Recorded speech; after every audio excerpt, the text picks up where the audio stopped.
পর্যন্ত হিজরা কারা আর ট্রান্সজেন্ডার বলতে তাদেরকে বোঝানো হয়।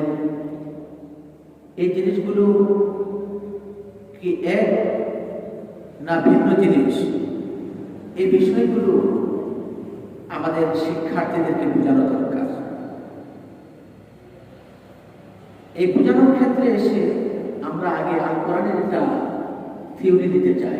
সূরা নিসার একদম 1 নম্বর আয়াতে রব্বুল আলামিন বলেছেন, ইয়া আইয়ুহান নাস, হে মানব সম্প্রদায়, ইত্তাকু রাব্বাকুম, তোমরা ভয় করো রব্বাকুম, তোমাদের রবকে। ইত্তাকুল্লাহ বলে নাই, ইত্তাকুল্লাহ বলে নাই। কেননা আল্লাহ আছে এই কথা আবুল আহাবরাও বিশ্বাস করত। কি বিশ্বাস হয় না? আবুল আহাব, আবু জেহেল,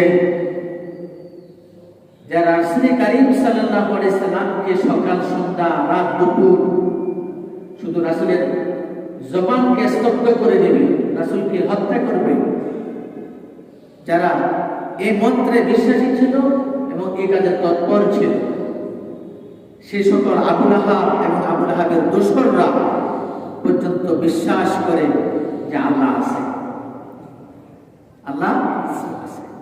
এই কথা কোরআনেও পাওয়া যায়। রব্বুল আলামিন বলেন, ওয়ালা ইন সাআলতাহুম মান খালাকাস সামাওয়াতি ওয়াল আরদা ওয়া সাখখারাশ শামসা ওয়াল কামারা লা ইয়াকুলুনাল্লাহ। নবী হ্যাঁ, আপনি তাদেরকে জিজ্ঞেস করুন নবমণ্ডল আর ভূমণ্ডলকে বানাইছে, চন্দ্র সূর্য গ্রহ নক্ষত্ররা কে বানাইছে, তারা বলবে লা ইয়াকুলুনাল্লাহ, নিশ্চয়ই আল্লাহ বানাইছে। তাদেরকে জিজ্ঞেস করুন, তারা এই কথাই বলে এবং বলবে। সুতরাং আল্লাহ আছে এই কথা আবুল আহাবরাও বিশ্বাস করতো, আবু জেহেলরাও বিশ্বাস করতো। কিন্তু আল্লাহ রাসূলের প্রতি, আল্লাহ রাসূল যে তিনি খাতামুন নবীয়্যিন, তিনি যে রাহমাতুল লিল আলামিন, তার উপর যে কোরআন নাযিল হয়েছে, তিনি যে পৃথিবীর সর্বশেষ নবী হিসেবে আল্লাহর পক্ষ থেকে প্রেরিত হয়েছেন, সেই নবীর প্রতি তারা ঈমান আনেনি। সুতরাং আল্লাহ আছে এই কথা বিশ্বাস করে এদেশে এ ধরনের মানুষ আছে না নাই? আছে। আল্লাহ আছে এই কথা বিশ্বাস করার মধ্য দিয়ে ঈমানদার হওয়া কি সম্ভব? বলেন, আল্লাহ আছে, আল্লাহর প্রতি আল্লাহ আছে, এক্ষেত্রে আমি কিছুতেই অবিশ্বাসের বীজ আমার মনে মগজে নাই। আল্লাহ আছে, আমি এই কথা বিশ্বাস করি। যদি কোনো মানুষ এই কথা ঘোষণা দেয়, তাহলে তাকে ঈমানদার বলা যাবে? কি বিশাল পেঁচে পড়লেন আপনারা? পেঁচের কিছুই নেই, পেঁচের কিছুই নেই। যে আল্লাহ আছে এই কথা তুমি বিশ্বাস করো। যদি আল্লাহ আছে, আল্লাহ যদি মাবুদ হয়ে থাকেন, তিনি তার বান্দাদেরকে হুকুম করেন, হুকুম করার ক্ষমতা আল্লাহর আছে না নাই? হুকুম করার ক্ষমতা আল্লাহর আছে না নাই? কি আল্লাহকে হাতে বানানো কোনো মূর্তি, কোনো ভাস্কর্য যেটাকে বানালাম আর একটা টেবিল উপরে সাজিয়ে রেখে দিলাম, তার কোনো টু শব্দ, কথা বলার কোনো ক্ষমতা নাই? আল্লাহ কি এমন কোনো মাবুদের নাম? কথা বলেন। এই জন্য সূরা নিসা আয়াত 136 রব্বুল আলামিন বলেছেন, ইয়া আইয়ুহাল্লাযীনা আমানু আমিনু বিল্লাহি ওয়া রাসূলিহি ওয়াল কিতাবিল্লাযী নাযালা আলা রাসূলিহি ওয়াল কিতাবিল্লাযী আনজালা মিন ক্বাবল। যা আল্লাহ সেই কথা সাক্ষ্য দেওয়ার সাথে সাথে একটা ব্যক্তিকে ঈমানদার বলা যাবে কিনা, এই কথার ব্যাখ্যায় আল্লাহ তাআলা সূরা নিসার মধ্যে বলেছেন, ইয়া আইয়ুহাল্লাযীনা আমানু আমিনু বিল্লাহি ওয়া রাসূলিহি ওয়াল কিতাবিল্লাযী মিন ক্বাবল। আল্লাহ তাআলা বলেন ইয়া আইয়ুহাল্লাযীনা আমানু, রব্বুল আলামিন तमाम পৃথিবীর সমস্ত ঈমানদারদেরকে অ্যাড্রেস করে বলেন, সম্বোধন করে বলেন ইয়া আইয়ুহাল্লাযীনা আমানু, হে পৃথিবীর ঈমানদারগণ, হে পৃথিবীর বিশ্বাসীগণ, যারা ঘোষণা দিয়েছো আল্লাহ আছে আমি কথা বিশ্বাস করি, তাদেরকে আল্লাহ তাআলা বলেন ইয়া আইয়ুহাল্লাযীনা আমানু আমিনু বিল্লাহি ওয়া রাসূলিহি, তোমরা ঈমান আনো আল্লাহ এবং তার রাসূলের প্রতি। আল্লাহ এবং তার রাসূলের প্রতি ঈমান আনো। কাদেরকে ডেকে বলছেন? ঈমানদারদেরকে বলেন। কাকে? এই কথাটা একটু মনোযোগের সাথে না শুনলে হয়তো বুঝবেন না। আল্লাহ তাআলা কাদেরকে ডেকে বলছেন? ঈমানদারদেরকে ডেকে বলছেন হে ঈমানদারগণ, তোমরা ঈমান আনো বিল্লাহি ওয়া রাসূলিহি, আল্লাহর প্রতি এবং আল্লাহর রাসূলের প্রতি ঈমান আনো। এরপরে বলছেন বিল্লাহি ওয়া রাসূলিহি ওয়াল কিতাবিল্লাযী নাযালা আলা রাসূলিহি, ওই সমস্ত কিতাবের প্রতি তোমরা ঈমান আনো। ওয়াল কিতাবিল্লাযী নাযালা আলা রাসূলিহি, যে কিতাব তিনি তার রাসূলের উপর প্রেরণ করেছিলেন। ওয়াল কিতাবিল্লাযী আনজালা মিন ক্বাবল, এবং ওই সমস্ত কিতাবের প্রতি তোমরা ঈমান আনয়ন করো যে কুরআনুল কারীম এবং সর্বশেষ নবীর আগে যে সমস্ত কিতাব নাযিল হয়েছে। কয়টা কথা বলছে?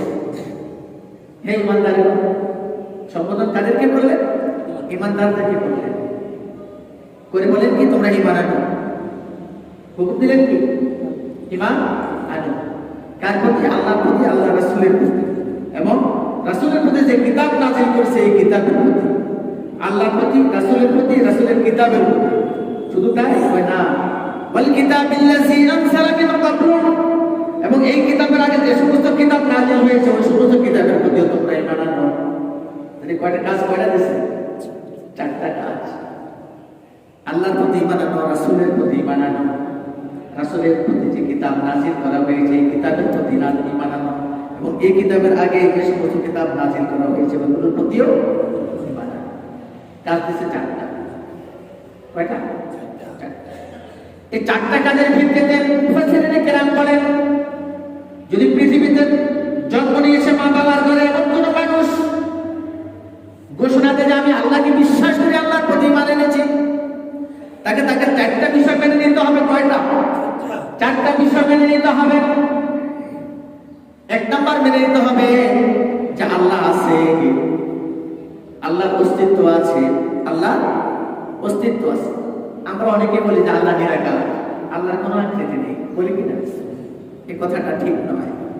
আমার রব আছেন, তার আকৃতিও আছে, তার আকৃতি, তার অস্তিত্ব আছে। আল্লাহর অস্তিত্ব মেনে নেওয়া, আল্লাহ আছে এই কথা বিশ্বাস করলে কয়টা বিষয় মেনে নিতে হয়? চারটা বিষয় মেনে নিতে হয়। একটা হচ্ছে যে আল্লাহর অস্তিত্ব মেনে নেওয়া, যে আল্লাহর অস্তিত্ব আছে। প্রশ্ন হতে পারে তাহলে যদি তোমার রব থাকে, আল্লাহ থাকে, তাহলে আল্লাহ কেমন? প্রশ্ন হতে পারে না? এই প্রশ্নের জবাব হচ্ছে যে আল্লাহ তাআলা যেমন হওয়া দরকার ঠিক তিনি তেমন। আল্লাহর আকৃতি, আল্লাহর অস্তিত্ব কোন ধরনের, এটা আমাদের মানবীয় জ্ঞান দিয়ে নিরূপণ করা সম্ভব নয়। তিনি মহান, তিনি মহিয়ান, তার অস্তিত্ব অপরিসীম। তাইলে এক নম্বর হলো আল্লাহর অস্তিত্ব মেনে নেয়। দুই নম্বর আল্লাহর গুণাবলী মেনে নেয়। আমরা যে আল্লাহ মানি, যে আল্লাহর গুণ আছে না নেই? হাদিসে কোরআনে বিভিন্ন ভাবে পাওয়া যায় আল্লাহ তাআলা ৯৯টা গুণ বা নাম আছে না? আল হাইয়্যু আল কাইয়্যুম, আর রহমান, আর রহিম, আল বাঈস, আছে না নাই? এভাবে আল্লাহ ৯৯টা গুণের নাম আছে। তাহলে আমরা যে আল্লাহ মানি এই আল্লাহর গুণ আছে না নাই? এটা কি মূর্তি? এটা কি ভাস্কর্য? কথা বলেন। আল্লাহর গুণাবলী এমন কোন গুণ নাই যে গুণ আমার রবে নাই। তাহলে কয়টা হলো? আল্লাহ আছে কথা বিশ্বাস করলে কয়টা কথা মানতে হয়? চারটা কথা মানতে হয়। এক নম্বর আল্লাহর অস্তিত্ব, দুই নম্বর আল্লাহ গুণাবলী, তিন নম্বর বলবো আল্লাহর বিধান মানতে হবে। আল্লাহর বিধান মানতে হবে। আমরা যে আল্লাহ মানি এই আল্লাহ হুকুম করার ক্ষমতা আছে না নেই? কথা বলেন, হুকুম করার ক্ষমতা আছে না নেই? সুতরাং তিনি বান্দাকে তৈরি করার পর এই বান্দা কিভাবে চলবেন বান্দার জন্য বিভিন্ন বিধি বিধান দিয়েছেন, যে আমি তোমাকে বানালাম, তুমি এভাবে চলো। তুমি নারীকে যদি তুমি নারী হও তাহলে নারী হিসাবে পরিচয় দেবে, নারীর জন্য হিজাব খরচ তুমি তা মানবা। তুমি যদি পুরুষ হও তাহলে তোমার পরিচয় পুরুষ, তাহলে তোমার কার্যাবলী এই ধরনের হবে, তুমি এই সিস্টেমে চলবা। নারীর জন্য এবং পুরুষের জন্য আলাদা বিধিবিধান আছে না নাই? এই আল্লাহর বিধান মেনে নেওয়া, আল্লাহ হুকুম করার, বিধান দেওয়ার ক্ষমতা আল্লাহর আছে না নাই? আছে। তাইলে যদি কেউ বলে আমি আল্লাহ মানে আল্লাহ আছে কথা বিশ্বাস করি, তাহলে তাকে আল্লাহর অস্তিত্ব মানতে হবে, আল্লাহর গুণাবলী মানতে হবে, আল্লাহর বিধান মেনে নিতে হবে। 4 নম্বর বলবো, 4 নম্বর হচ্ছে আল্লাহর ক্ষমতা মেনে নেওয়া। আল্লাহ আমাদের রবের ক্ষমতা আছে না নাই? কথা বলেন, আছে। রবের তো কোনো ক্ষমতা নাই, আজকে তো সব ক্ষমতা চেয়ারে, তাই না? আজকে চেয়ারে থাকলে সকালকে বিকাল করে পালাই, ঘড়ির কাটা 1 ঘন্টা শেষ করে দিই, কোনো সমস্যা নাই। আছে না নাই? আছে। আমরা যে রব মানি, যে আল্লাহ মানি, আল্লাহর ক্ষমতা আছে না নাই? আল্লাহু আলা কুল্লি শাইইন কাদির, আল্লাহু আলা কুল্লি শাইইন কাদির। আল্লাহ তাআলা সর্বময় ক্ষমতার অধিকারী। এমন কোন কাজ নেই, এমন কোন চিত্র নেই যেটা আমার রব জানেন না, রব পারেন না। ঠিক আছে কথা? এখন আসেন, আবু জেহেলরা, আবু লাহাবরাও এবং তাদের উত্তরসূরিরাও আল্লাহ আছে কথা বিশ্বাস করে কিনা? কথা বলেন, কি শোনায় মধ্যে মনে হয় না এই ধরনের মানুষ আছে? আল্লাহ আছে কথা বিশ্বাস করে। তাহলে আসুন, যে ব্যক্তি আল্লাহ আছে কথা বিশ্বাস করে তাকে জিজ্ঞেস করেন 1 নম্বর সে আল্লাহর অস্তিত্ব মানে কিনা। দেখবেন সে বলে যে হ্যাঁ আল্লাহ আছে, আল্লাহর অস্তিত্ব আছে, আমি এটা মানি। এই কাতারের মানুষ পাওয়া যাবে, এই কাতারের মানুষ পাওয়া যাবে। যদি তাকে জিজ্ঞেস করেন আল্লাহর গুণাবলী আছে কিনা নাই, এক্ষেত্রে কিছু মানুষ কম পাওয়া যেতে পারে। সন্তান দেওয়ার যে একটা গুণ বা বৈশিষ্ট্য, এই গুণের অধিকারীকে আল্লাহ। সুতরাং আমাদের সমাজে এমন মানুষ আছে যারা সন্তান গর্ভধারণের জন্য শাহজালালের শাহপুরানের মাজারে যায়, মাইজ ভান্ডার যায়, আছে না নাই? দরগায় যায়, দুর্গায় যায়, আছে না নাই? কথা বলেন, এদিকে আল্লাহর গুণ সে মানে? আমি কি কাউকে খোঁচা দিয়ে বলতেছি? হ্যাঁ, যদি খোঁচা অনুভব করেন বুঝতে হবে আপনি আবু জাহলের উত্তরসূরি। কাউকে খোঁচা দেওয়ার কথা বলি না, কোরআনের কথাটা বুঝিয়ে দেওয়ার দায়িত্ব প্রতিবের, এই জন্য বলি। সন্তান দেওয়ার ক্ষমতা বা এই গুণ, এই বৈশিষ্ট্য কার? আল্লাহ। সুতরাং বিয়ে করেছে, স্ত্রী গর্ভে ধারণ করে না সন্তান, এখন খাজা বাবার দরবারে যায়, গাঁজা খাবা, গাঁজা যে খাবায় তার দরবারেও যায়, শাহপুরান শাহজালালও যায়। সন্তানকে পীর সাহেবে দেয়? দেয় না। সুতরাং এই চিত্র মাপতে গেলে দেখা যাবে ইমানদারের সংখ্যা কি একটু কিছু পার্সেন্ট কমে যাবে, কমবে না? কিন্তু আল্লাহ আছে এটা সবাই মানে। এক্ষেত্রে তাম দুনিয়ার 700 কোটি মানুষ, বর্তমান দুনিয়ায় প্রায় 700 কোটি মানুষ সবাই ইমানদারের ক্ষেত্রে যে আল্লাহ আছে এটা বিশ্বাস করি, আল্লাহর অস্তিত্ব আছে। কিন্তু আল্লাহর গুণাবলীর ক্ষেত্রে এসে এখানে কিছু বিভাজন তৈরি হয়, যে এখানে কিছু হ্রাস পায়। কয় না অমুক আউলিয়ার, অমুক দরগা শরীফের, অমুক দুর্গা শরীফের উসিলায় আল্লাহ তাআলা আমাদের একটা দিচ্ছে। তার মানে উসিলা লাগে কার? তার দেশে কার উসিলা লাগে?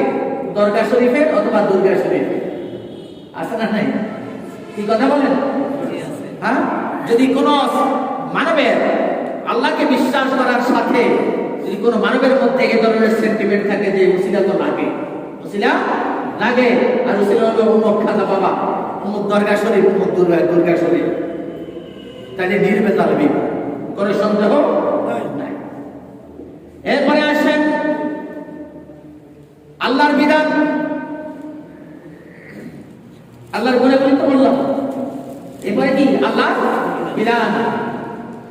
আল্লাহ তাআলা বিধান করার ক্ষমতা আছে না নাই? আছে না? আল্লাহর আমার বিধান কিসে? আমি তো একটা পূর্ণাঙ্গ মানুষ, আমার দেহ, আমার মন, আমি যেভাবে ইচ্ছা আমি চালাতে পারি। আমি কখনো শরীফ, আমি কখনো শরীফা, আমি কখনো নাসিম, কখনো নাসিমা, আমি কখনো হাজির, কখনো হাজারা। কি মানবেন আপনারা? আজকে আমাদের পাঠ্যসূচিতে ট্রান্সজেন্ডার নামক সেই বিষয়টা দেওয়া হয়েছে। কথা বুঝতে পেরেছেন? সুতরাং আল্লাহর বিধান যদি আপনি মানতে চান, রব্বুল আলামিন বলেন, ইয়া আইয়ুহান নাস, হে মানব সম্প্রদায়, ইত্তাকু রাব্বাকুম, তোমরা তোমাদের রবকে ভয় করো। এই রবের কথা বলতে গিয়ে আল্লাহর কথা আমরা এনেছি। কেন বলি? যদি কোনো মানুষের শৈশবে তার বাবা অথবা মা মারা যায়, তখন চাষি যেগুলি অথবা খালারা তাকে, দাদিরা তাকে মানুষ করে না? অথবা চাচারা তাকে বাবার আশ্রয় দিয়ে কি করে? বড় করে কিনা? তখন এই সন্তান বড় হওয়ার পর বলে কি, আমার চাচা আমাকে অনেক যত্ন করে বড় করেছে, আমি আমার চাচার কাছে ঋণ, বলে কিনা? যেমন রাসূল করিম সাল্লাল্লাহু আলাইহি ওয়াসাল্লামকে অত্যন্ত কাছে থেকে যাবতীয় বিষয়ে তার চাচা আবু তালিব তাকে প্রশ্রয় দিয়ে বড় করেছেন, করেন নাই? করেছেন। রাসূল সাল্লাল্লাহু আলাইহি ওয়াসাল্লাম মৃত্যুর আগ পর্যন্ত আবু তালিবকে ঈমান আনয়নের জন্য দাওয়াত দিয়েছেন, অনেক কষ্ট করেছেন, চেষ্টা করেছেন, পারেন, কিন্তু রাসূল তার চাচার কাছে ঋণী। কৃতজ্ঞতা বসে মৃত্যুর আগ পর্যন্ত চাচার পিছনে কিন্তু মেহনত করেছেন। এই জন্য ওয়াত্তাকু রাব্বাকুম, এই কারণে বলা হয়েছে তোমরা তোমাদের রবকে ভয় করো। রব মানে কি? পালনকর্তা, যিনি আমাদেরকে লালন করেন, পালন করেন। আল্লাহ আছে বিশ্বাস করে ঠিক, কিন্তু স্বাভাবিক নিয়মে যিনি লালন পালন করেন তার প্রতি মানুষ কি থাকে? একটু আজ্ঞাবহ থাকে কিনা?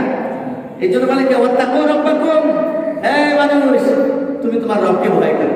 রবকেটা যে তোমাকে লালন পালন করে, যাতে আমরা কৃতজ্ঞতা বসে তাকে ভয় করি। সেই কথাটাই এখানে কি আমাদেরকে নক করেছে, যে আমরা যেন নিমুখারাপ না হয়, নির্যাতন না হয়, যে যিনি আমাদেরকে লালন পালন করেন। এই যে আপনারা এখানে কিসের কথা বলেন? সামনে আসেন। যে যিনি আমাদেরকে লালন পালন করেন, মানবতা বোধ থাকলে তার প্রতি আমরা একটুও হলেও কি থাকি? কৃতজ্ঞতা বসে আবদ্ধ থাকি। এই জন্য বলছেন কি, ইয়া আইয়ুহান নাস, হে মানব সম্প্রদায়, তোমরা কি করো? তোমাদের রবকে ভয় করো। কয় শুধু তার রবকে জিজ্ঞেস করতে পারে না, রবকে কে আমাকে লালন পালন করেন?